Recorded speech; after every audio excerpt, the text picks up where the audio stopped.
Are you waiting for me to start? Oh yeah, whatever you want. Oh, we could. I was gonna say we could just sit here and just stare at each other. I'm fine with that. I've got my Dune glass of water. You need to have like, I'm drinking ASMR or worm. waterfalls in the background for something like that. I'm drinking worm juice. Oh God. All right. It's just water. I swear it's just water. Let's start the show. Hi, I'm Jenna, And I'm Dom, and we're both award winning journalists. who've recently been laid off. Our industry is experiencing a seismic shift, and it's shed a lot of really good journalists. So where does that leave us? Well, we're definitely laid off.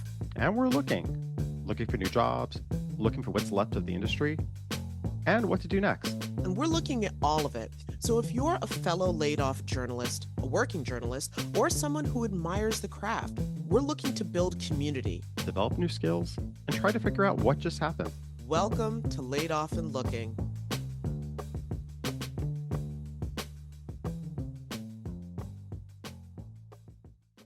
All right, so we are back with what is this, part 2 of our conversation with Samantha, Yes. which got even more in depth, I would say, for us because we discussed the issues of burnout and something that apparently a lot of us confuse for burnout, and that's called moral injury, which she explains what that concept is and how it affects a lot of journalists. And that is something I did not even realize how much I had wrestled with throughout my career. Yeah, it was. The conversation with Sam was just so deep. Um, and I think we both said this to her too. It felt like we just went through a therapy session with her. We did. Um, and at the end of the show, we after we recorded with Sam, you and I recorded, um, I guess our reaction to the interview, which you'll hear at the end of this episode. Um, and that felt like another therapy session. So it was really, really helpful in terms of seeing how this is all like the impact burnout and moral injury, how what it Yeah, has on us and the impact it's had on us. absolutely. Um, but to go with that, because we still do have a headline that actually fits with today's episode. Dom, what is it and where does it come from? Who do we thank for this piece? Well, it's a piece in editor and publisher. Um, and basically it's about it was really a survey that was done by well, this was, yeah, let's see, it's editor and publisher, and it was the Reynolds Journalism Institute at Missouri School of Journalism in partnership with research firm Smith Geiger. They released one of the largest surveys ever conducted on burnout in journalism in the journalism industry. Basically, they did a survey with based on responses from 1,140 active and former journalists, and they asked for feedback about burnout. And it was really interesting in terms of how people responded. Amid widespread pessimism, the vast majority of respondents agreed that greater work flexibility and scheduling and work from home options are needed. Um, and it goes on to say that while some options, like a 4-day work week, might be more challenging for news organizations facing financial and staffing squeezes, others, like hybrid shifts that allow employees to complete their work from combination of in office and at home, could be implemented more easily. So a lot of people, are looking to how they work in journalism. Here's the thing I'll say from my own experience. While a lot about the pandemic was traumatic, and we've talked about that, the fact that it introduced work from home has been a game changer for me. A, lo- a lot of journalism is research. And so, a lot of my day when I was in the office was literally spent on the computer, researching, reading, maybe sending out some emails. And in all honesty, those are things that I could do at home. And for me, and I think for a lot of people who are working in major metropolitan areas, chances are if you're a journalist, you're probably not living in that metropolitan area simply because, salaries being what they are and the cost of living being just laughable at this point. So I had a long commute getting into work and being able to be home. Like, I'm sorry, my quality of life has just gone up so high. My blood pressure went down. Um, yeah, like, and this doesn't mean that I never, like going in or never want to go in. We've talked about, how we're gonna Mhm. work out being able to connect in the city more often, but uh, yeah, there's stuff that, like, do I really need to be here to read an article online or to send out emails to possible sources? Yeah, I think, and that's part of the thing too. Like, of course, maybe a 4-day work week might not necessarily, because journalists and former journalists are looking at the type of work that's being done Yeah, requires a lot and requires a lot in terms of, mental and physical and in terms of, covering stories and different journalists do different things. that's Um, also very true. it's like not everybody is, they are. So I think it's just trying to look at the situations at hand, but definitely the pandemic opened up a lot of different opportunities that maybe weren't people didn't think of before, or maybe corporations didn't. Um, it says over here um, that this is interesting. Hmm. 49% of respondents agreed journalism has become a dangerous profession. A number of researchers believe potentially speaks to the pervasiveness of social media harassment and the broader negative impacts of distrustful, politically polarized public. Um, y- you know, that is it's another aspect of this too. It adds to the issue of burnout. Um, and there's this stress that every time you post online, whatever your story is, can be has, it becomes divisive and people will argue over everything and how that stresses people out because not everybody gets into it for that reason. People report a story can sometimes be like, this is what I've put out and do not want to engage in some kind Hmm. of, Into an online. online back and forth tete-a-tete. I mean, some people live for it. Again, Yeah. I'm fascinated, brava. But yeah, but then, I mean, again, I'm a different kind of person. Like, I will say that in previous jobs I might have felt a little bit odd about blocking people. But now that I'm not officially tethered to I will block you in a heartbeat, dude. And I think it also speaks to, well, and that's great because I think, you set up your boundaries about what you're willing to accept as a human being too. You have that right. And this isn't like the station's page. You're on my Right. page telling me, like, oh, you're spreading propaganda. I'm not arguing, blocked.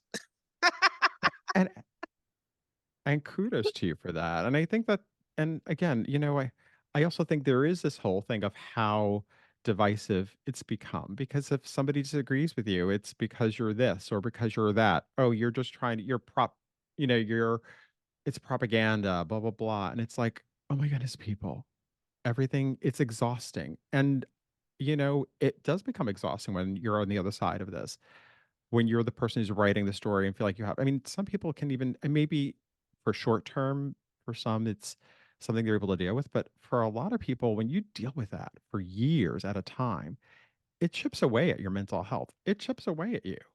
Well, one Um, thing I will say, and this is a bit of a tangent, but I remember the comedian Patton Oswalt. He actually had this really great interaction. So he had posted something on Twitter, and I don't know, some guy on Twitter came back and like rah, rah, rah, rah, and said something really nasty. I don't even remember what it was. But Patton Oswalt, the celebrity, proceeds to go to this guy's Twitter page to see just who he is and what would make you say something like that. And comes to find out that this individual, like, had lost his job. Listen, I understand that's a stressor. And had also, like, I think had like several surgeries or something, was trying to pay for it, and realized this dude is actually in a lot of pain. hmm, And for better or for worse, it has been proven that social media engagement does give you a dopamine rush. So even if it's negative attention, you still get that dopamine rush from like, oh, somebody replied to me. Oh, I'm going to Mm-hmm. reply back, etc. So he actually put out to his followers, hey, listen, um, if you can, like, I think the guy who was trolling him had put up a GoFundMe that hadn't, I don't know, maybe raised like five out of $5,000. So Patton Oswalt puts out to his followers, listen, go donate to this dude. He is going through a really tough time. Yes, he said something nasty to me, but I really think it was coming from a, a place of desperation, I guess, for lack of a better description. And so, to make a long story short, Patton Oswalt's fans end up like funding this guy's surgery or whatever it was that he was trying to pay for, and it ended up being a beautiful story because somebody reached out to the guy and he was like, I never in a million years thought. But I will say that even in those moments where, and listen, I don't, as of right now, I don't get a lot of trolls, but on the occasions when I do, there is a part of me that's just like, if you hate this content so much, why are you engaging with it? Like, what's going on for you that made you seek out something that's going to enrage you? That's just my take. And then I'll Number, also still block because I have boundaries.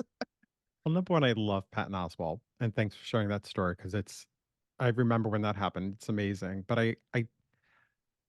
I think people also have to understand there's a difference between disagreeing with someone's take on something and harassing someone and, doxing people, um, And the reporting constant again is trolling. not like opinion writing. These aren't takes. These are just facts. Like this is a story. It's just facts of something that's happening. That's literally all I've done is share like here's the thing that's happening. Exactly. For whatever reason it triggered you and you decide to come after me personally. That's just weird, dude. And it has an impact again on, I know people think the person on the opposite end of this who's doing the story that it doesn't have anything, obviously that we just don't have any reaction to it, but that's real. I think what this study is showing is there are real people on the other side of Mhm. these stories, or the people who are reporting on these stories. In addition to dealing with the actual story itself, sometimes it's dealing with the people who read the story who come at you and will attack you. Just going back to this study, um they also mention over here that, to somewhat of a brighter note over here, 91% of current journalists agreed with the statement, I love what I do, indicating that, Yes. yeah, I think that's an important thing to kind of bring out over here of, like, again, many of us are, this is a tough, while it, we are going through tough times. And, you and I discuss this too, like the importance of this podcast, of why we're doing it, isn't just to point out the negatives of the layoffs that are happening that we are still part of course, Mhm. but it is to also spotlight and show the realness that goes into some of these in being a journalist, and also the great things that come from this field and what we love about it. And hopefully that it's trying to show that positive too, because honestly, a lot of the people who we're having on the show, who are going to be coming on the show, love this industry and Yeah. want to see it flourish. And Even that's though kind of, it's I think punched every single one of us in the face. mhm, and want to continue doing it if given the right resources. Preferably you don't punch me in the face again, but Yeah. yes. I mean, so I'm now looking at uh the actual study Yeah. on their website, and they wrote over here about the top areas. Uh this is within each macro option, executive finding. Hold on, let me go. So today's newsrooms are being negatively impacted by, this is, I guess, the main executive summary of the Mhm. of what happened here. Having to do more with less, budget cuts, increasing distrust from consumers, experienced professionals leaving the industry, and social media. Um, and then uh, over here, another, I guess, to sort of end this on a positive note. Despite these feelings, journalism professionals remain enthusiastic about the value and purpose of journalism, with 99% agreeing that journalism is essential to a functioning democracy. I think that's what a lot of us, of Oh, course, feel. completely, completely. And I guess what I would add into that is, and we've been exploring this as well, when people say journalism is essential to a functional democracy, yes, it is about stories about government, but it's also about stories about the arts. It's stories about culture. It's stories about, you know, just human interactions, the way people show up for each other and help or, sometimes harm. Um, but all of those are also essential factors in creating I think, a healthy society and then, of course, a functioning democracy. Exactly. All So I right. guess now we'll We will toss bring to the you, part two.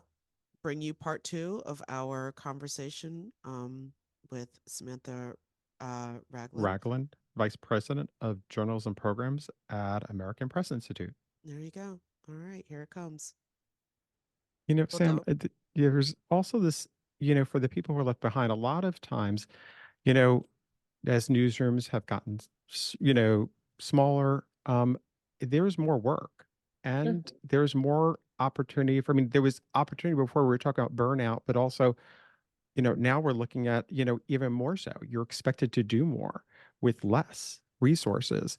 So, talk a little bit about the reality of burnout and also what are things that we can be doing in terms of, seeing the signs that one is burning out before it gets too late, before it gets to the point where you're like, you shut down.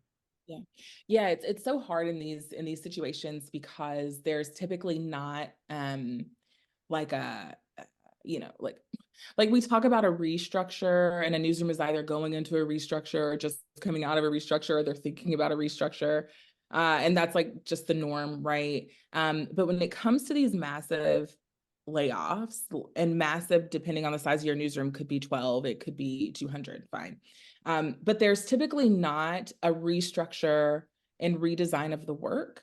There isn't like a come to Jesus that says, this is what we were able to do with all of those people. We have these people left. So what are we actually able to do with the bodies that we have left in the room? And for any news manager, for anybody in a position of true decision-making power listening to this, I would implore you to consider the workload. And what really needs to stay because it serves your mission, and what really needs to go. But maintaining with fewer people is only going to cause people to resent the work, resent the culture, and eventually begin, if they aren't already, looking to exit because, Dom, to your point, they're hoping to avoid burnout, or they are already in the throes of it. They're learning more about it and realizing that there's no way out. How So how go ahead, Jenna. does oh, okay. I'm just wondering how, when it comes to burnout, because I had one very significant experience of burnout where I was just ground all the way down. But at the same time, looking back, um my devotion, unfortunately, to the oh so toxic hustle culture played a role in myself getting burnt out. But yet at the same time, in such a competitive field, it almost, at least from my perspective, it sometimes felt as if you gotta hustle, you gotta grind, you gotta, times like money, man. You gotta get out there, you gotta grind, you gotta hustle, you gotta keep going, going, going, going, go until there's nothing left to give. Yeah. So burnout is specifically about your relationship with the work that you do. And that relationship is not just about the present moment in time.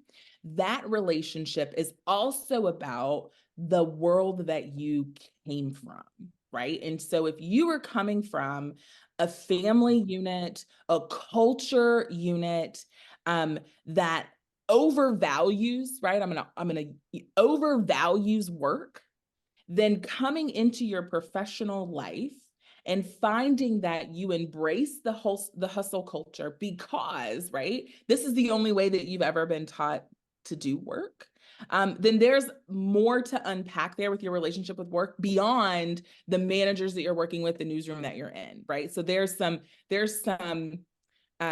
historical markers from your family and their family that you might need to unpack. to redefine and reclaim your relationship with work as you as an individual, right? Or decide that the way that I came up is the way that I am, and this is who I will be when I work, right? So burnout, your relationship with work, it is both your relationship and the relationship you have been taught for it to be. The number one question to ask, I think, when you are starting to wonder if you're burned out, or you're like, maybe I am, the question for you as an individual contributor and the question for your manager running the team is, how can I support them? What kind of support do I need as an individual contributor? And then for the manager, how can I support Jenna right now? Right? Because when you are burning out, the lack of support is a contributing factor. And for some of this, it will be very hard to find an answer when the natural inclination is, oh, the support is another body, but I just laid that body off. This is why work design is really, really important. The other thing to keep in mind is that burnout, like trauma, is going to hit different. It's going to hit you different in a different season. It's going to hit Jenna different than it hits Dom, than it hits Sam. And, it is marked by cynicism and ineffectiveness and exhaustion. And so you will have a different cocktail of those. You may have experienced a burnout where it was 100% exhaustion. There may be another level of burnout later in your career or early in your career where you found your cynicism was off the charts, which is difficult because we're journalists. We're supposed to be cynical in order to get the story, but there is the cynicism that will take you over the edge, right? It is the burnout that happens when you are in a state of chronic stress for too long and that chronic stress goes unresolved. We should be living in between pressure and stress. Even in our newsrooms, pressure and stress, pressure and stress. Those are natural parts of life. They are a natural part of work. Arguably, they are healthy, and it is a concern if you are not feeling pressure and stress, right? But when the stress shifts into chronic stress and you sit there, that's when you get to burnout. And there are big things that you can do, and there are small things that you can do. The smallest things that I have found to be most helpful, and this is just coming from my own burnout journey, right? It's like, how did you get burned out, girl? Like, you're amazing. You should never be burned out, Sam Ragland. That's not for you. You're better than this. Is what I thought about myself, right? Which is a total lie. Hello, journalists. I don't know who's listening, but you're not immune to burnout. Like, you're not. None of us are. Okay. And what I learned from going from one culture to another is things like laughing to the point of crying at least once a week, which was real in my newsroom, very real. Like, on the floor, I'm going to pee my pants. That was the culture that we had. Wait, that's not healthy?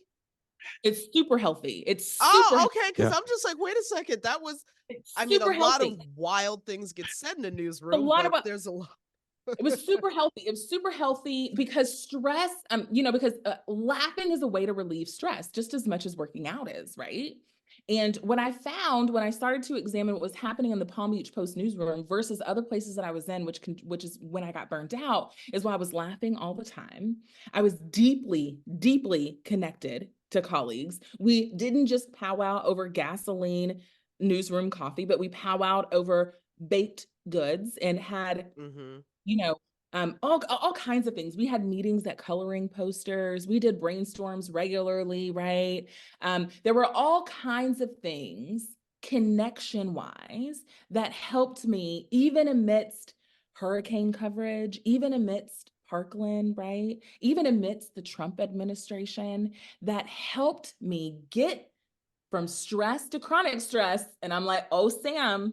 And then I fell on the floor laughing, right? Then my boss came into my office to play a cornhole tournament that then the whole newsroom heard about. And the next thing you know, there's a line out the door ready to take on the next winner. This was real stuff that happened in my newsroom, right? And so I never moved past chronic stress. Chronic stress is what should be happening when we're in a breaking news situation, right? You hit stress, you hit breaking news, you think the story is going to end in the week, and it goes on, fine, that happens, right?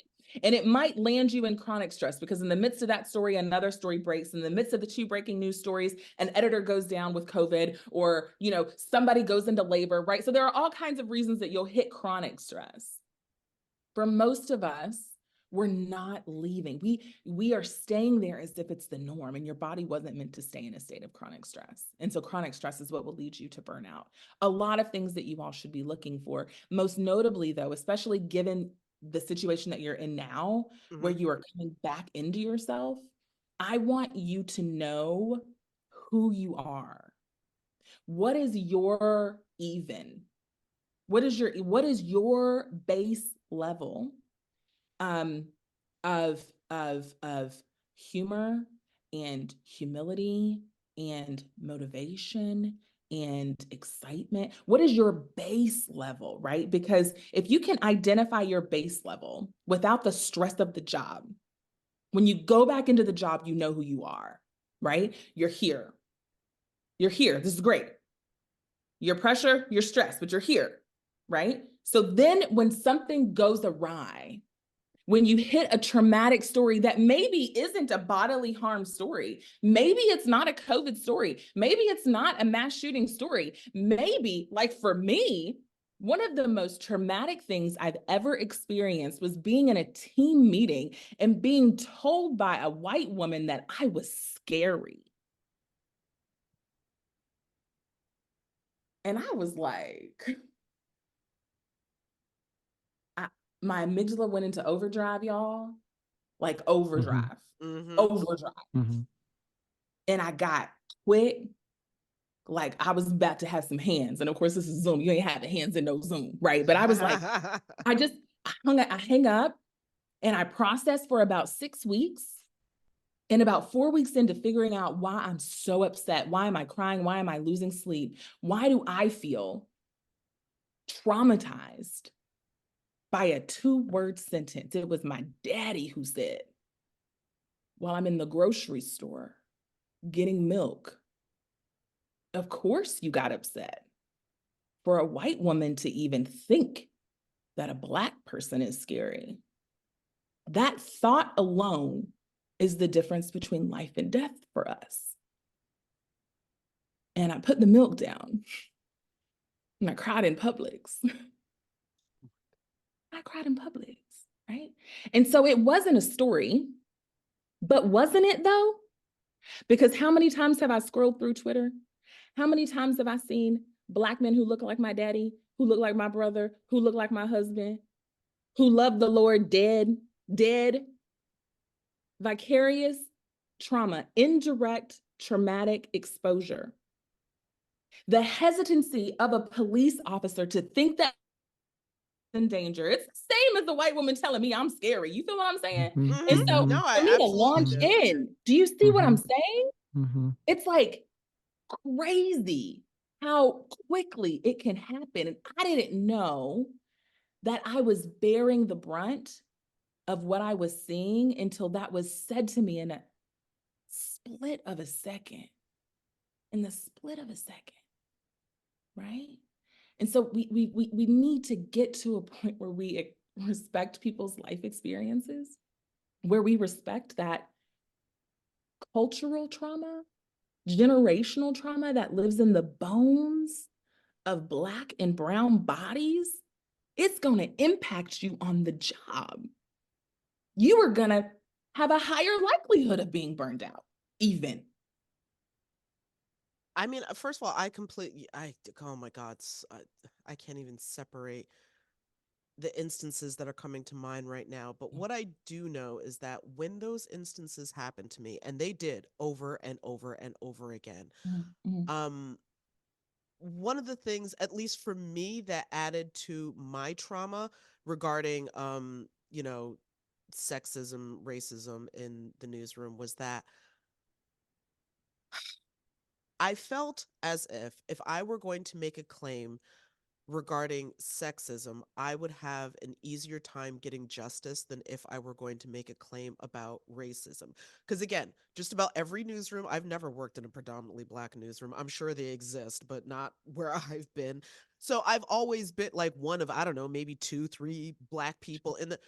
So, like, not only do you have this injury that you have to sort of Right. process and deal with, but you also at least for me, I always felt like there was nothing I could do about it. There's nowhere I could go. I can't tell HR because if they bring this other person, then it's going to be gaslighting me about, oh, Jenna misunderstood and she totally got it the wrong way. And that's totally not what I meant. And now actually she's being racist. Like, it would have turned into a thing. And so you end up holding that in deeper, which just, oh God, just hearing you tell that story it just brought up all of these instances that I experienced and how I felt like I I had no recourse. I can't do anything Yeah.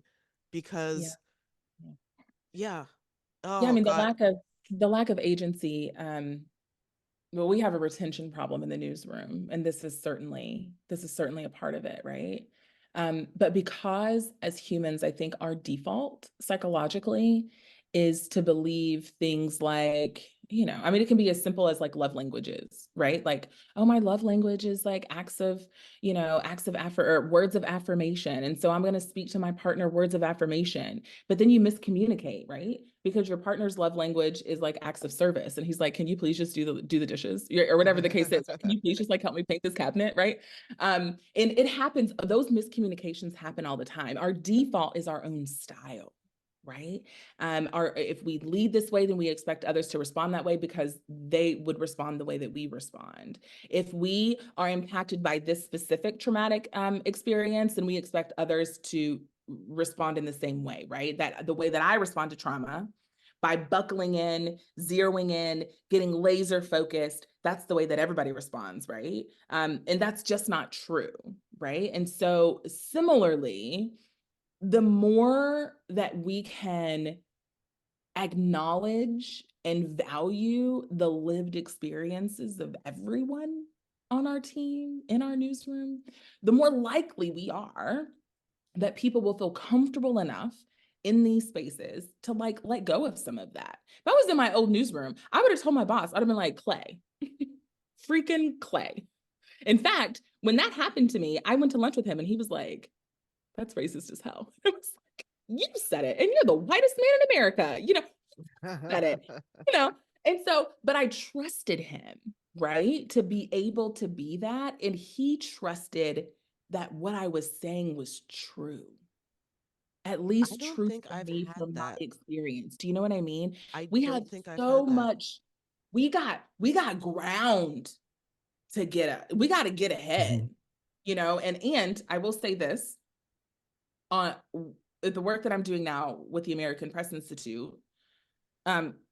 We convene news leaders a couple of times a year for local news summits. And in October, this past October, we convened about 60 news leaders and non-news leaders for a mental health summit for Global Mental Health Day in October.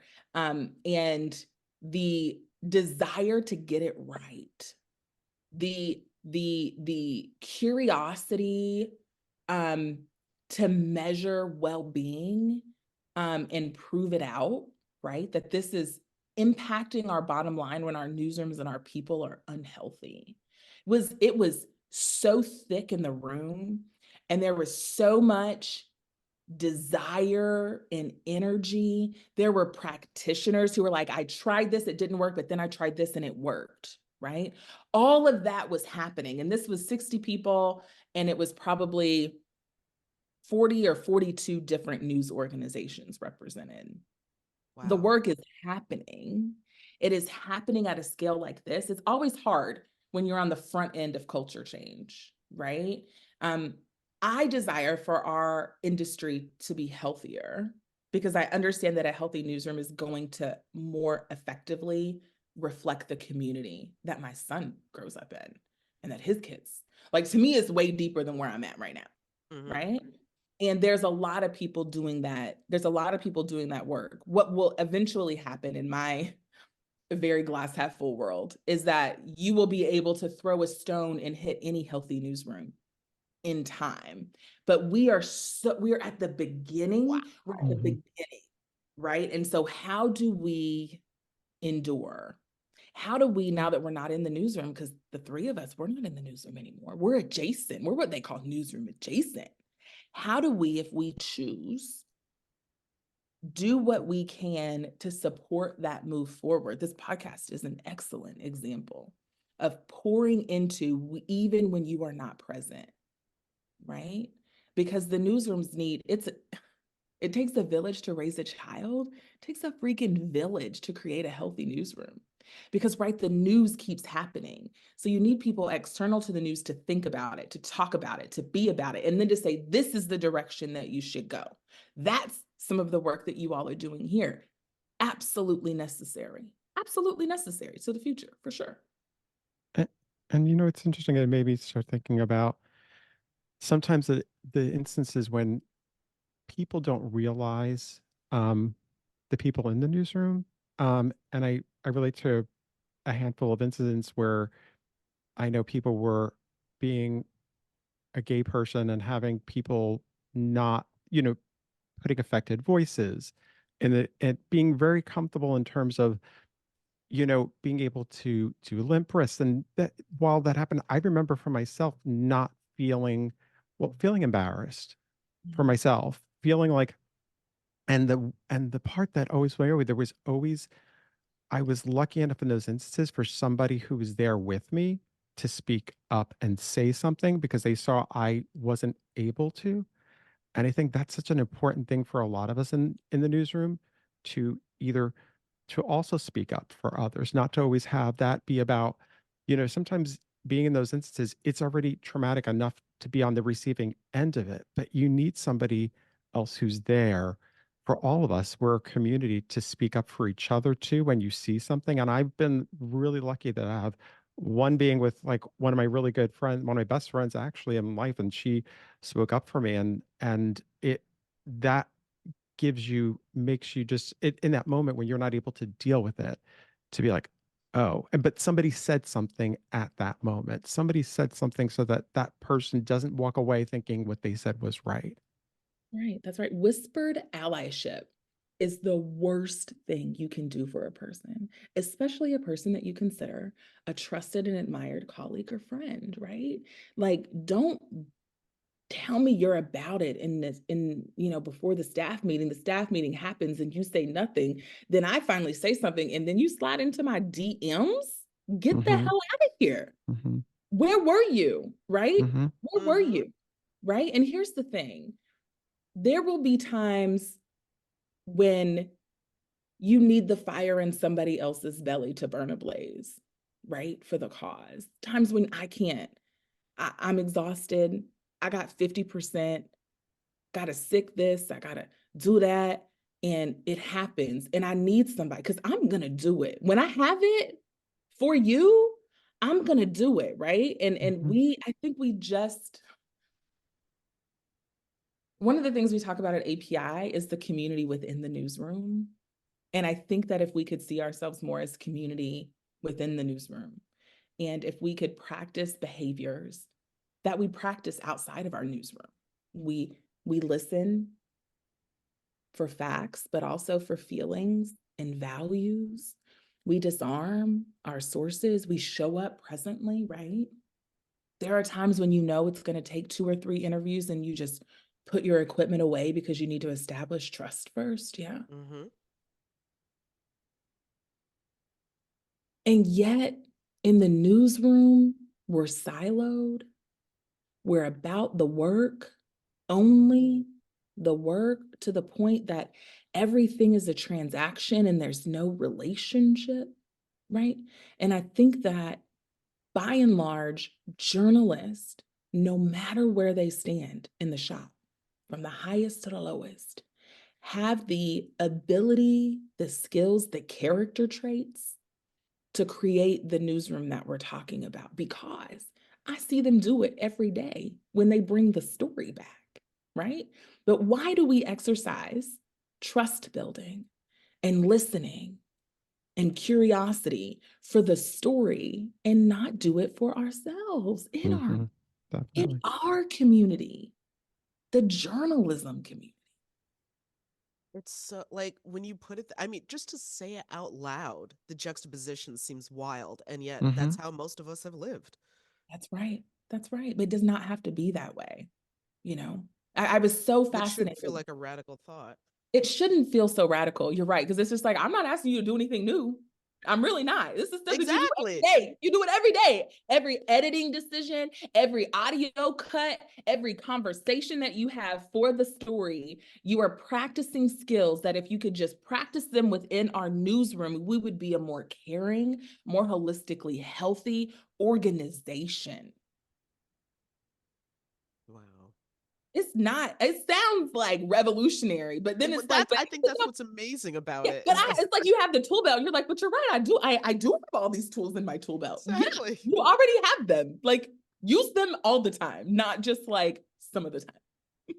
It feels like Oh it's my almost an God. evolution of journalism and journalists that we're trying to evolve into something better, because I think that for the longest time there was this sense of what a journalist was and who the job that we were doing, and you don't put yourself in the story. You have to be, this is, you're never, nobody has to know what part, like everything always has to be impartial, but it's sort of like, but we're real people.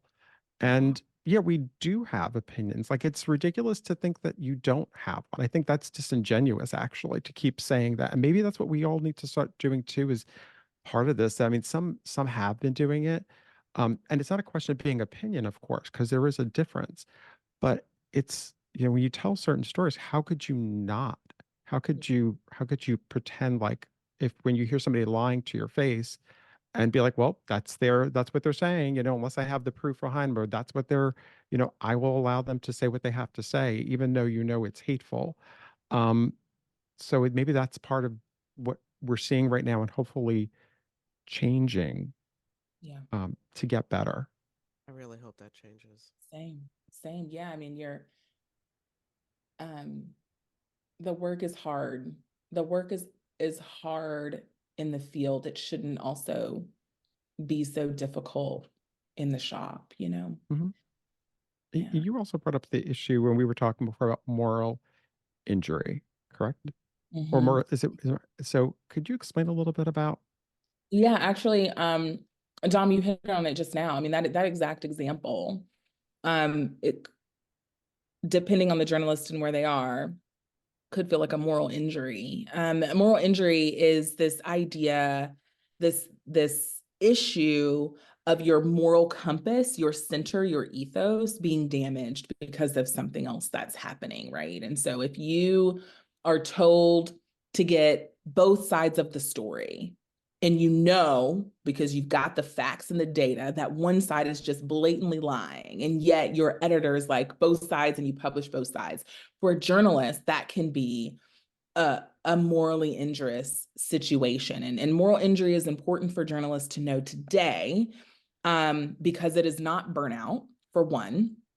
For two, it typically starts to manifest less in behavior and more in physical attributes, headaches, inability to sleep, other odd body aches will start to happen when you are experiencing moral injury, which was originally discovered in active duty military and originally studied amongst our veteran populations who come with their morals intact and then are put on the front lines, and they have to do things that they said they would never do, right? And they come back and they are damaged, and they are disheartened, and they are disempowered, and they are unmotivated, and it's hard, it's this world just under, it's like just after burnout and just under despair, right? Where they are injured, but it's not a bodily injury, it's not an emotional injury, it's a moral injury, right? And which a lot of us journalists have.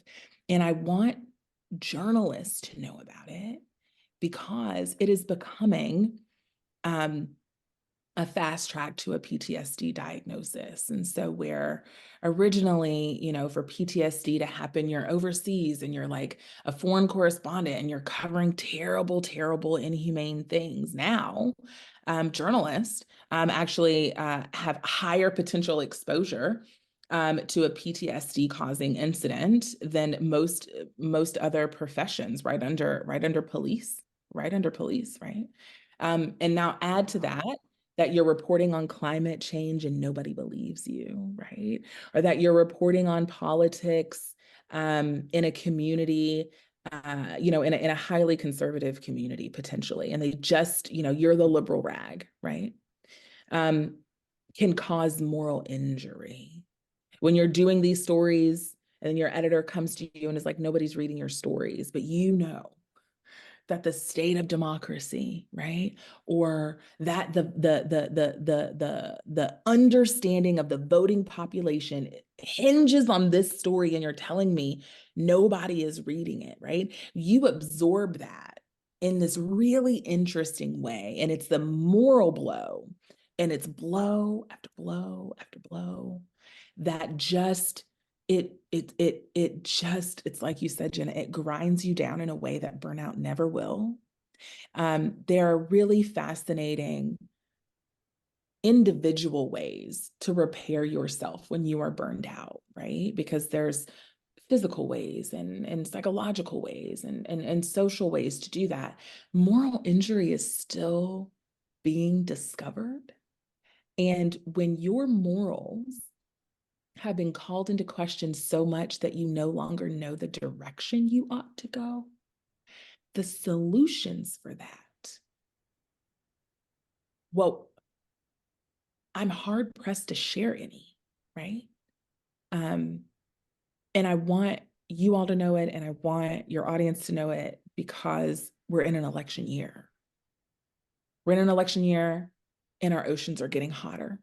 We better know if I have experienced a morally injurious interaction or story versus burnout.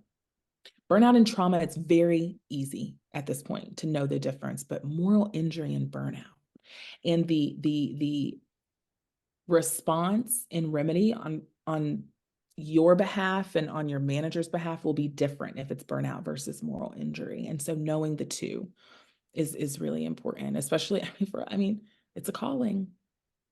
So we need to Yeah, know. I'm thinking of instances of um I don't know, I interviews for the sake of um both sidesing an issue that perhaps there really aren't two sides to. This is really more a case of right and wrong. But because of the job title that I'm so married to, I'm not allowed to acknowledge what is morally plainly clear to me. Yeah, you got it. And You got it. I mean, we talk about this, and I just finished moderating a panel on this discussion. And one of the pieces of feedback from one of the news editors in the room after the discussion was, um, I didn't know that this was a thing. Super rough paraphrasing, but I didn't know this was a thing. But now I'm realizing I experienced it most of my reporting career. I need to go and check with my reporters now. Like, he was like, if I felt it for most of my career and I'm learning that it had a name, my reporters must be feeling it now. Hastily, he went and talked with his people, right? Language is powerful.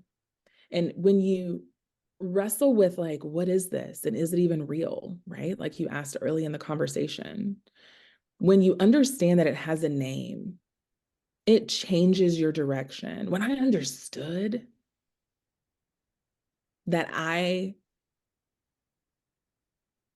was devastated by the whole shooting, and that I had a right to be devastated, and that my lack of sleeping was connected to that. You know, I looked at the journalist very differently when I understood the hierarchy of pain. And I think having the language to name what's happening to us is important. And it's a part of our, what I like to call repair. You know, I don't really think that from these, the hazards of this job, I don't think that you fully recover. I think that it's like that ancient china, you know, that breaks and then they mold it or melt it back together with the gold, and then it just becomes this other newly beautiful piece. I think that we journalists have a lot of cracks that have been carefully, hopefully, repaired over time, but we're still quite vulnerable, you know. Um, it explains how one what seems to be one small thing can eventually bring you to ruins in this work. But I think if you can at least name it, it can put you on a direction, on a path. And it allows your life to be a testimony for somebody else's. And I think that what is the point in this if you aren't sharing something that's going to help somebody else navigate a little bit better, right? A little more effectively, a little more carefully than you. I mean, do you want journalism to be around for the next 150 years? I do. Oh my God, yes. Yes. Yeah, of course we do. Of course we do, right? So we find, we're doing it. We're doing it, guys. We're finding ways. We're sharing. The other thing too that I think that is so, if I could just sing your praises once more, I think that when you practice vulnerability so publicly in the way that you all are doing now, what you find is that the stakes become so much lower the more that you practice it. And you will be able to do more of this later. And so while I know the newsrooms that you all are coming from, the leadership that you all are coming from, but when you are publicly vulnerable like this, if you can do it here, I'll do it. It's so much easier to do the next time and the next time, because what you find is it's liberating to do this work. And when you need to do it because of the story, to the editor who maybe doesn't deserve your vulnerability, but you need to do it for you, it's what's going to save you, you'll do it. And you will now have a record of that, and those receipts I think are very powerful.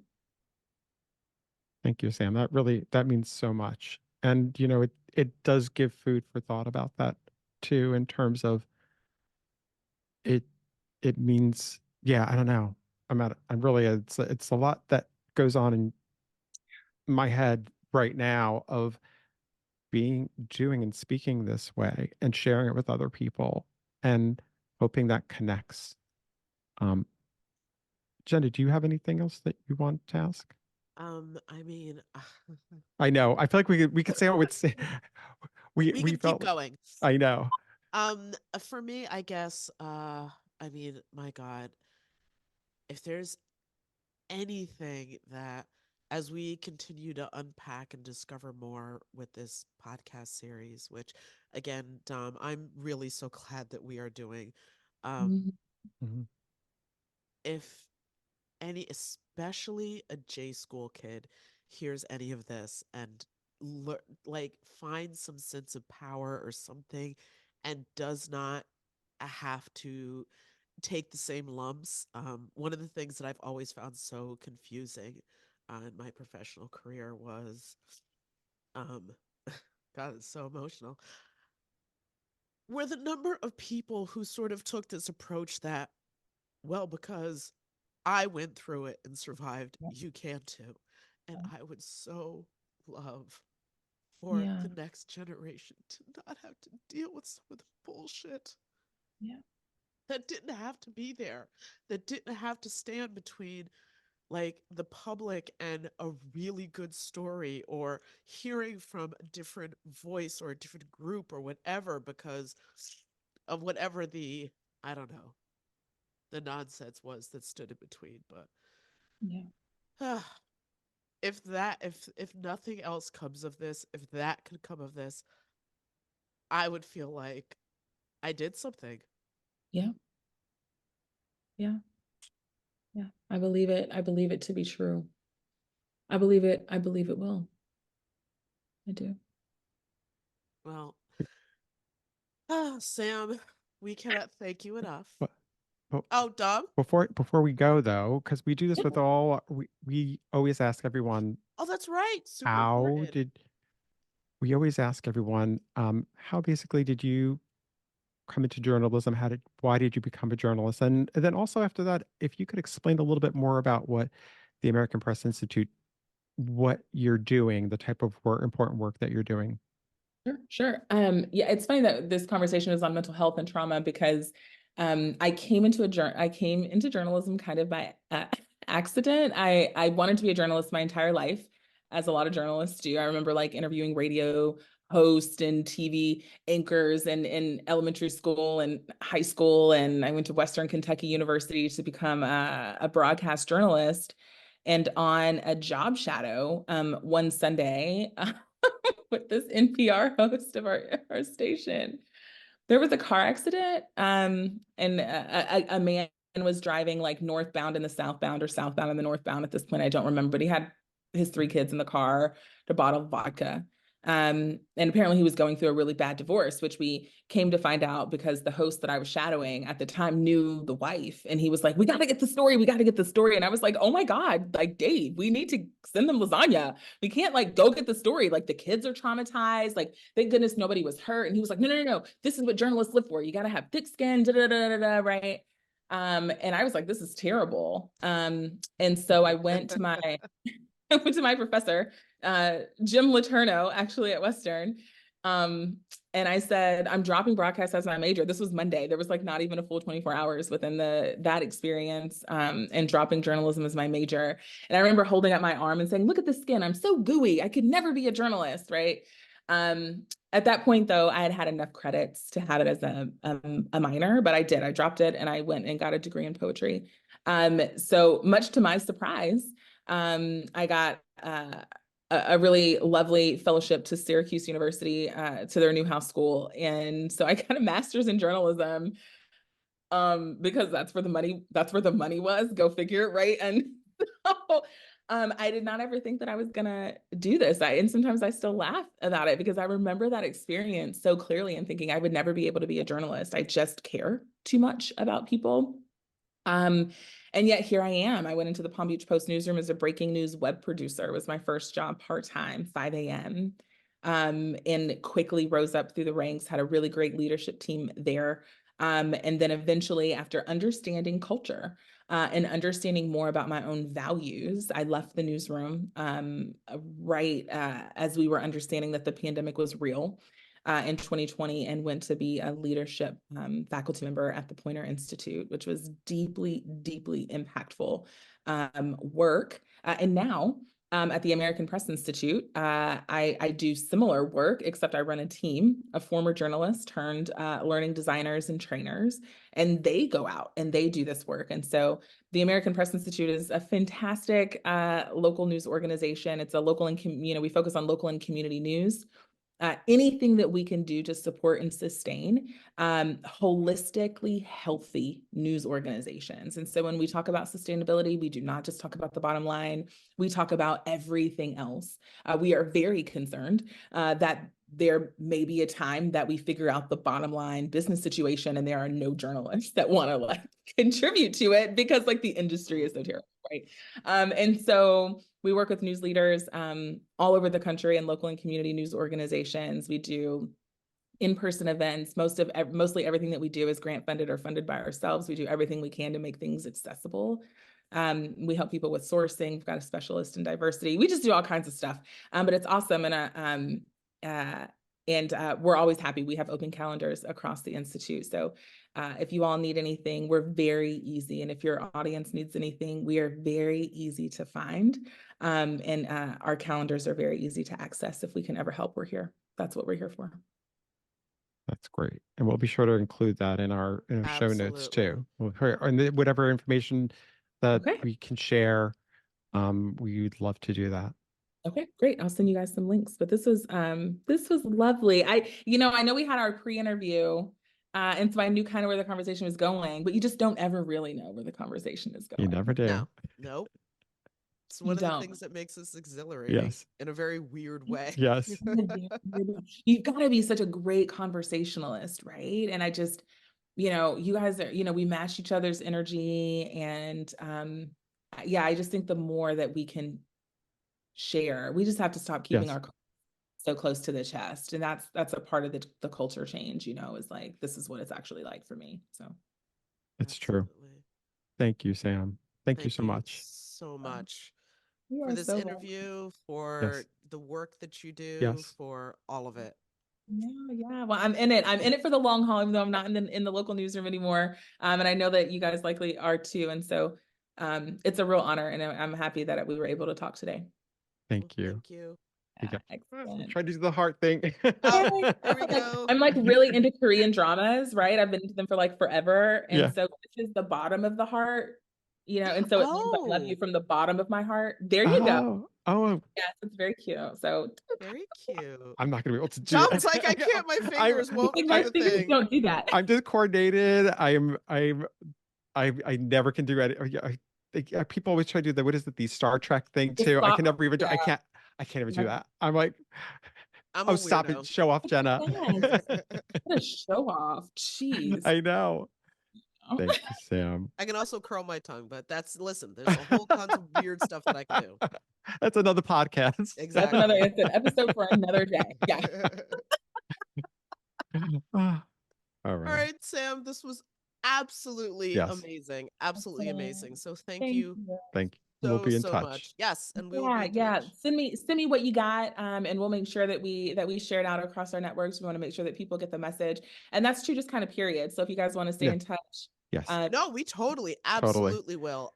Yes. Once we get this up, we are gonna we've got enough to split this into 2 episodes. Yes. So we're gonna send the first one will be out tomorrow for noon. The next Right. one will be out next week for noon. Perfect. But yeah, we'd be happy to Yeah. even in our pre-interview when you were talking about the whole newsletter thing, and I'm like, that's a thing I should probably learn how to do, because I've always been the person who did the job, and there's other things I didn't learn. But anyway, there's these other aspects of just the whole, how did journalism get to this place narrative that we're exploring and unpacking, history and all this other stuff. So Leadership. yeah, like that's leadership. Yeah.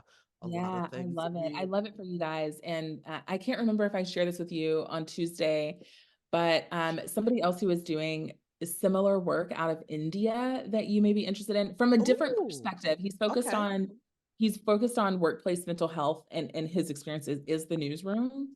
But his name is Tan Moy, and he runs a newsletter called Sanity. And so as you all continue to kind of unpack this topic and think about other people that you might want to talk to, he even does now he's even doing like coaching, and he does like mini seminars, like with small intimate groups of people. Ooh. And so he's a full-fledged journalism entrepreneur at this point, but he is doing some of the most interesting and nuanced reporting on workplace mental health, from the news lens and the journalism lens, that I'm sure you guys would love to dig into his archive. Yes, that is Yeah, but I'm looking at it right fascinating. now. Thank Did you you. find him? Oh yeah, Yeah. I'm a John's always on it. I'm a super fan. He's very good. But yeah, thank you all so much for doing this work. If I think of anything else, I'll let you know. All right. Well, I mean, you have our contacts now, Yes. and we definitely would love to be in touch, because this Yes. was not just this interview, but again, the work that you guys are doing, I think, is so essential to this. Clearly, this whole thing has to be rebuilt, and I would like to see it rebuilt in a healthier manner.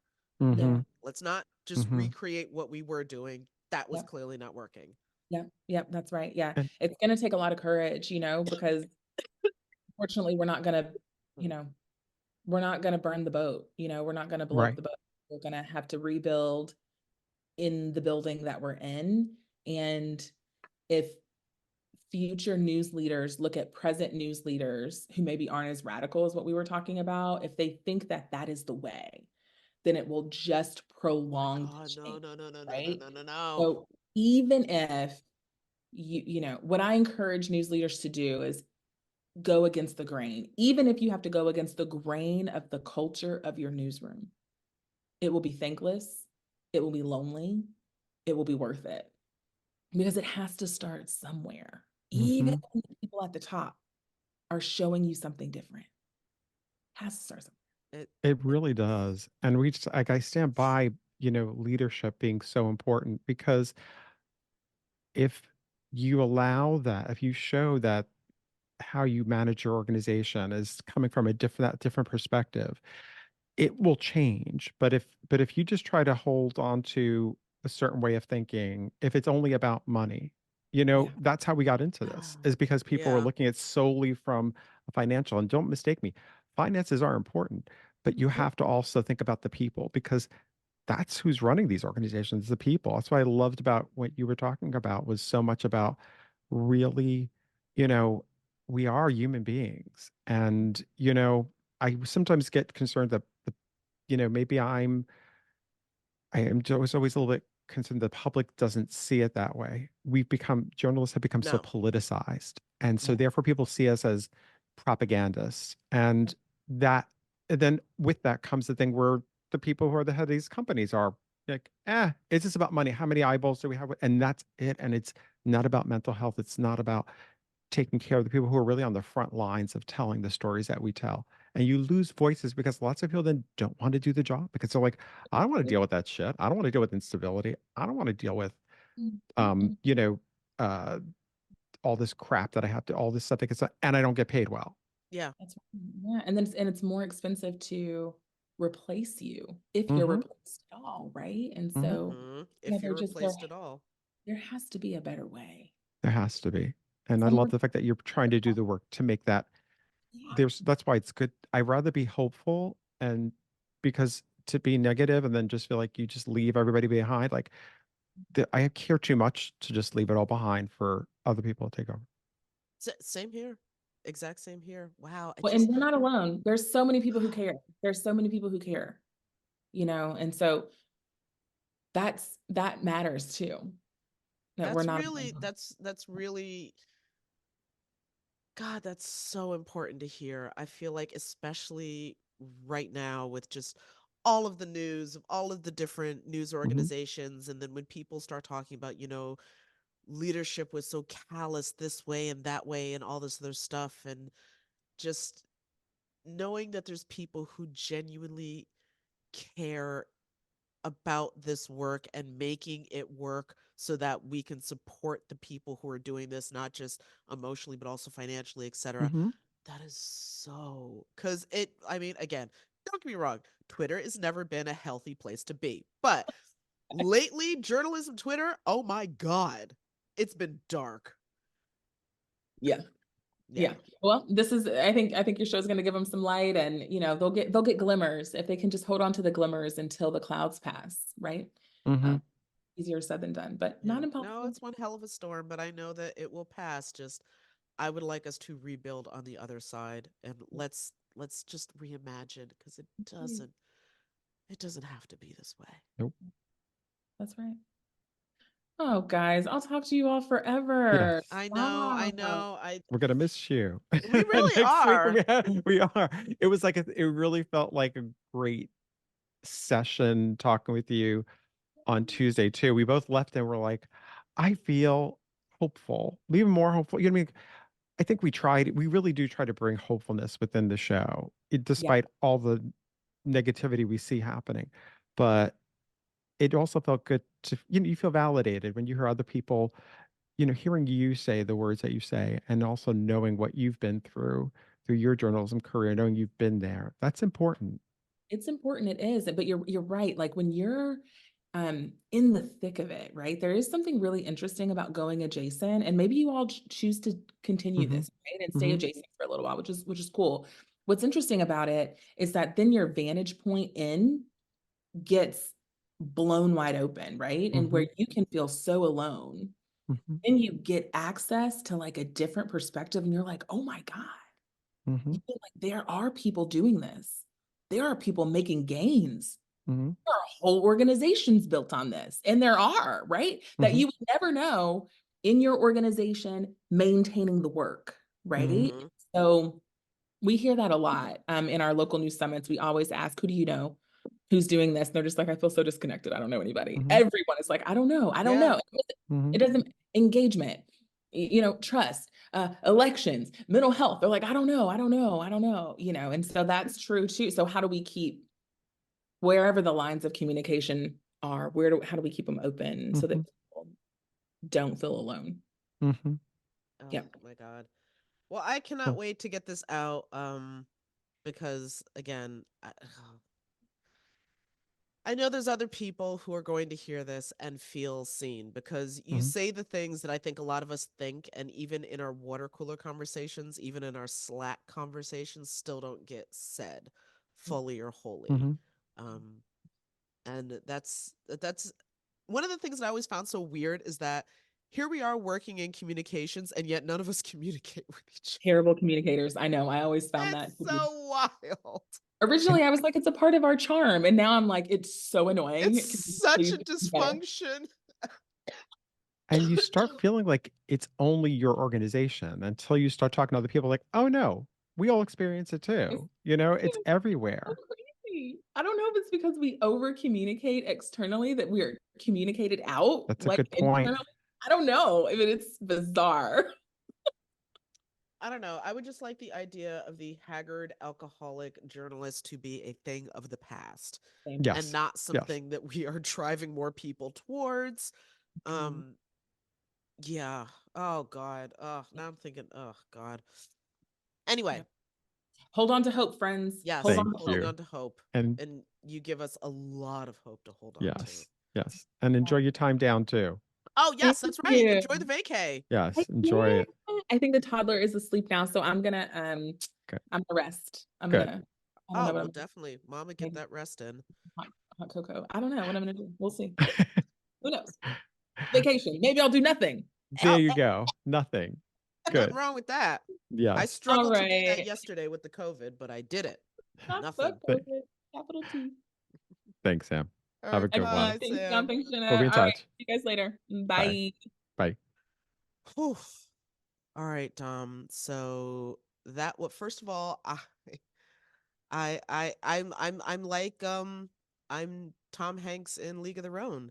There's no crying in news, and I did not expect um to get emotional, but honestly, for me, being genuinely honest, and at this point, what have we got to lose? Mm-hmm. To be genuinely honest and discuss some of these issues, there there was no stopping the tears. And again, this is like, I mean, fine, I'll date myself. This is 20 plus years of stuff that I've held on to and buried because just keep going, just keep grinding, just keep whatever. And yeah, but how is that for you? I mean, well, the one I call bullshit on Tom Hanks with that no crying in baseball. You know what?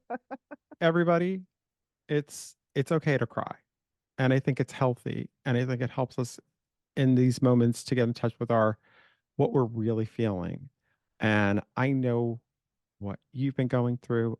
I know what I've been going through. And I think that you know, Sam really, because we've had two conversations with her, a pre-interview, which we did earlier in the week, and then of course the actual interview. And I told her after we signed off, like it was like a therapy session because I know Sam is, she really is the real deal in terms of she's done the work as a journalist, and I could see she's doing this work, this really important work of trying to help those of us still in the field right now, but also the next generation. And I could understand it's like not wanting people to go through the same shit that we all had to go through.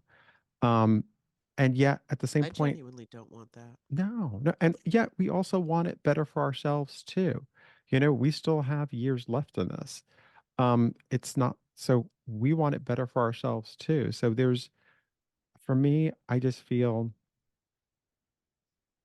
even like I always, this, I try to be hopeful. But even with Sam too, I just feel like I feel even more hopeful. I just feel much more seen and heard, and people from, listen, we have our friends from Fourth, Sana and Jared, Paul from the Washington Post, and Sam. Like it's now, I have to say, like I feel so much more energized in the work that we're doing right The new here. friends we are going to make. Yes, yes. And we have new people we're meeting, but it really, I'm so, it's such a great feeling of like, okay, we're in a shitty situation, and we hear these horrible stories well, I mean, I want to put in perspective, of course, but you really do, people losing their jobs. Yes, I know, people will find new work, but I also know that it's a lot. And I think a lot of people are going through a lot. And I see it whether it's on people we talk to in our personal lives or it's people we see on LinkedIn or on X/Twitter, whatever it is now. And I think I just see a lot of people going through a lot of emotions, and that makes me, um, I don't know, it makes me just want to feel like, that there's hope, that people can hopefully see that there's a chance, there's light, and maybe not right, maybe right now it's a little dark in the tunnel, but hopefully there's light that comes through each of us. I think that was Um, the biggest takeaway from the conversation with Sam is that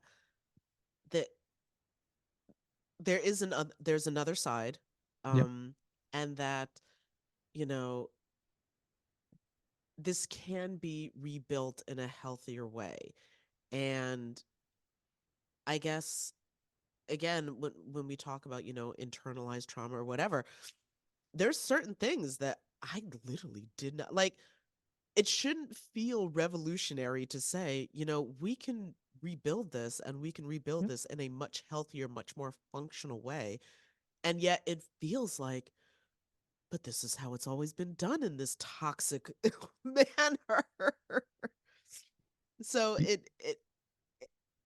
I don't know. I feel inspired and I also feel like my mind is blown, if that yeah. makes any sense. I'm with you. I'm with you. It's you know, again, there's a lot to change. We've seen that. You and I and some, people we've talked to, we see that there's a lot to change within the industry, and I think you can get really down on it because when the news is bad and when it is so much more difficult in terms of finding the right work um, for yourself, but maybe looking inward. And I know that was something I remember when we had that pre-interview and you shared that story with Samantha about you're a journalist, Hmm. and she brought up the whole fact of, but and I know she brought this up in a different way, but I really do think like I'm so curious for you, where do you see yourself? I mean, did you sit on that? Because I know you've been sick, so that's the thing too. People need to know Yes, you. I did what I thought were allergies turned out was COVID. Super fun. Yes, but have you started sitting on a little bit of that fact of for yourself? Okay, I'm a journalist, but there are other things. I actually there was What something else? Yeah. you tell. I do remember there was something you mentioned when we were talking. I'd love to hear you talk about um that. Oh, okay. All right. Well, there were so many things, No, but painting. It was the oh, painting. yes. Okay, sorry, the artwork. Yeah, so I guess first of all, art has always been a very prominent part of my life. My dad was an art major in college and you know, again, just oh the God, this is so multi-layered.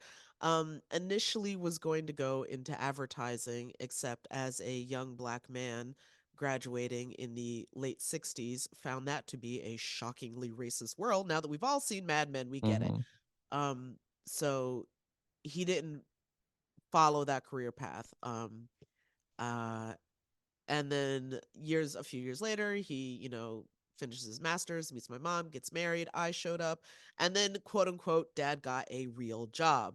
And so he ended up working for the state and never really got to pursue that passion. And but it had always lingered for him.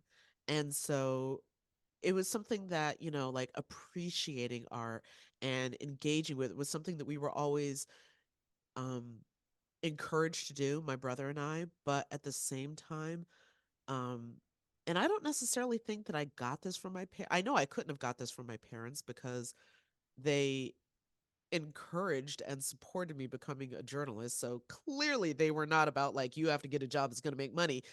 But I remember being incredibly intimidated about the idea of pursuing anything in the arts because I didn't see a clear line to employment, which is ironic now because now that I've, read the stories and I've come to understand whatever, now I totally understand how unbelievably lucrative a degree in the arts can be.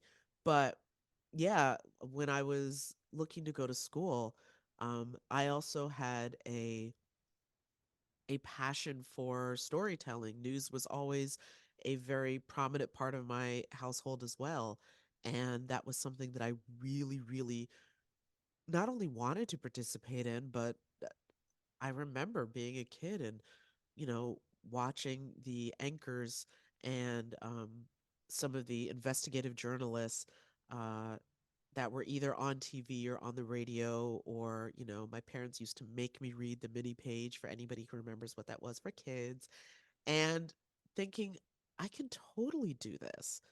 And that I could think of stories that I would like, oh, why isn't, wouldn't it be cool if they told that if somebody did this or whatever? And so then it became like, well, why don't I do it? And that's, yeah, kind of what got me started.